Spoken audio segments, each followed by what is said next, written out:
राधे राधे, हरे कृष्णा। कैसे हो आप सभी लोग? आशा करती हूँ आप सभी मंगल में होगे, स्वस्थ होगे, अच्छे होगे। तो ये मैं सभी वीडियो का समावेश कार्तिक मास में क्या करना चाहिए, क्या नहीं करना चाहिए, दीपदान का क्या महत्व है, कार्तिक मास में क्या खाना चाहिए, क्या नहीं खाना चाहिए, अगर मैं ये कहूँ कि सारी वीडियो का एक समावेश बना रही हूँ जिसमें मैं आपको संपूर्ण जानकारी, हाँ वीडियो थोड़ी लंबी हो जाएगी लेकिन इस वीडियो में मैं आपको संपूर्ण जानकारी कार्तिक मास से संबंधित देने वाली हूँ, तो कोई अतिशोक्ति नहीं होगी।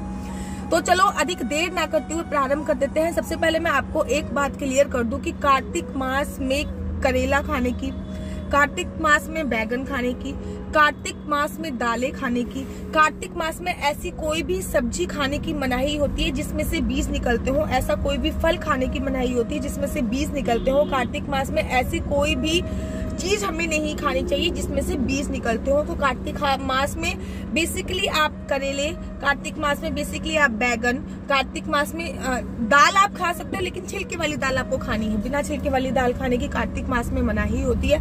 कार्तिक मास में राई खाने की भी मनाही होती है।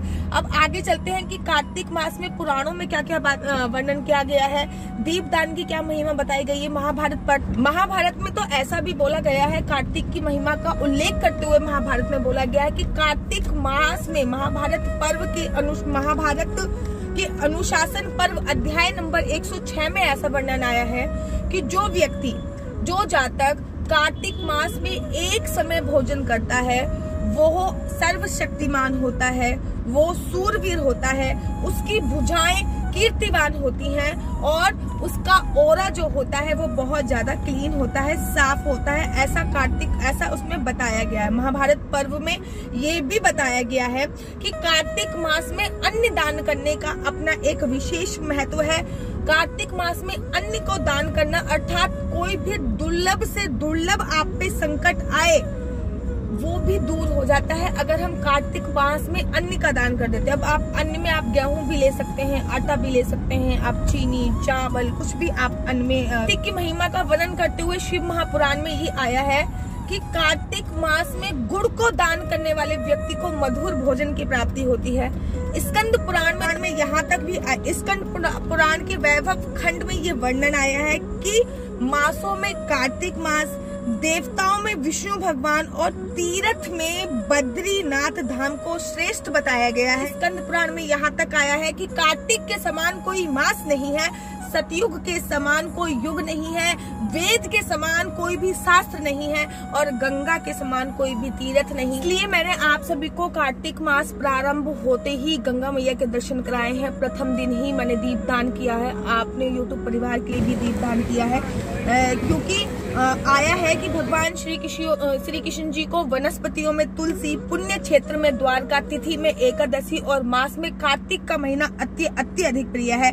कृष्ण प्रियो ही कार्तिका, कार्तिका कृष्ण बल्लभाई, इसलिए कार्तिक मास को अत्यधिक पवित्र और पुण्यदायी महीना माना गया है। अब मैं आपको बताने जा रही हूँ कि कार्तिक मास के जो महत्वपूर्ण नियम है, पद्म पुराण के अनुसार कार्तिक मास में 5 महत्वपूर्ण नियम बताए गए हैं, वो मैं आपको बता रही हूँ। मैंने आपसे पहले ही बोला वीडियो इन शॉर्ट में थोड़ी सी लंबी हो जाएगी लेकिन ये वीडियो सभी वीडियो का समावेश आप लोगों का है। इसमें कार्तिक की आपको सारी जानकारी, छोटी से छोटी, बड़ी से बड़ी जानकारी मिल जाएगी। कार्तिक मास के 5 महत्वपूर्ण नियम बताए गए हैं। हरि जागरणम, प्रातः स्नानम, तुलसी सेवनम, उद्यापनम, दीपदानम, व्रतातेन कार्तिके, अर्थात रात्रि में भगवान विष्णु के समीप जागरण करना। नंबर 2 प्रातः काल स्नान करना। नंबर 3 तुलसी की सेवा करना। नंबर 5 दीपदान करना। नंबर 6 उद्यापन करना, जो भी आप कार्तिक का व्रत रख रहे हैं फिर उसका उद्यापन करना। स्कंद पुराण के अनुसार भी कार्तिक के महीने में कुछ कार्य है जो बताए गए हैं, वो है स्नान, दीपदान, तुलसी की सेवा, तुलसी को सींचना, पृथ्वी पर शयन, इसमें इम्पोर्टेंट बताया गया है, ब्रह्मचर्य का पालन करना, विष्णु भगवान के नामों का संकीर्तन करना और पुराणों का अध्ययन करना बताया गया है। जो भी इन चीजों का, नियमों का पालन करता है वो है जीवन वो मोक्ष को प्राप्त होता है, जीवन मृत्यु के भय से मुक्त हो जाता है, अर्थात पुनरपि जन्म पुनरपि मरणम, अर्थात बार बार आने का जो उसका झंझट होता है वो खत्म हो जाता है, सीधा वो वैकुंठ में ही वास करता है। अब स्कंद पुराण के अनुसार कार्तिक के महीने में प्रातःकाल स्नान करें, प्रतिदिन अपनी शक्ति के अनुसार जितना आप में सामर्थ्य है उसके अनुसार ब्राह्मणों को भोजन कराएं। स्कंद पुराण के अनुसार जिन्होंने कार्तिक के महीने में भागवत पुराण का श्रवण नहीं किया, भगवान नारायण की आराधना नहीं करी, ब्राह्मणों को भोजन नहीं कराया, अग्नि के समीप अग्नि को कुछ भी भेंट नहीं किया। जैसे कि जब भी आप कुछ खाना बनाते हो, मैं हमेशा बोलती हूँ कि अग्नि माता को थोड़ा सा ही वहीं पे थोड़ा सा उसमें घी लगा के एक थोड़ी सी चीनी लगा के वहीं पे अग्नि के समीप डाल दीजिए। उन व्यक्तियों का जीवन मृत्यु के समान है, उन व्यक्तियों का जीवन व्यर्थ है। ऐसा स्कंद आती हूँ कि पद्म पुराण के अनुसार 5 चीजें जो कार्तिक के महीने में बहुत बहुत ज्यादा भगवान विष्णु को प्रिय बताई गई हैं। कार्तिक के महीने में 5 चीजें जो भगवान विष्णु को बहुत ज्यादा अच्छी लगती हैं, वो 5 चीजें हैं। नंबर 1, कमल का पुष्प भगवान विष्णु को कार्तिक के महीने वैसे भी बहुत ज्यादा पुष्प कमल का विष्णु भगवान को बहुत पसंद है। तुलसी दल, मालती की माला, अगस्त्य का फूल और दीपदानी, 5 वस्तुएं कार्तिक के महीने में भगवान की अति प्रिय वस्तुएं मानी गई हैं। पद्म पुराण में ऐसा आया गया है। कार्तिक मास में राधा दामोदर की पूजा का एक विशेष महत्व होता है।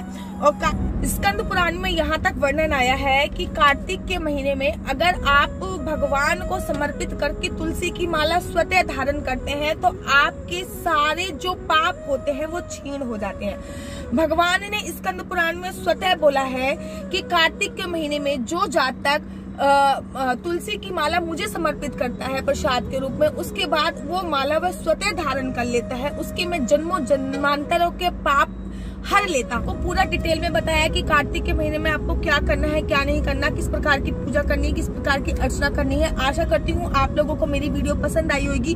अगर आपको मेरी वीडियो पसंद आती है तो आप अपना YouTube चैनल हरि बोल को लाइक से सब्सक्राइब करना बिल्कुल भी मत भूलिए। तब तक के लिए मुझे दीजिए इजाजत। राधे राधे, जय श्री कृष्णा, हरि बोल।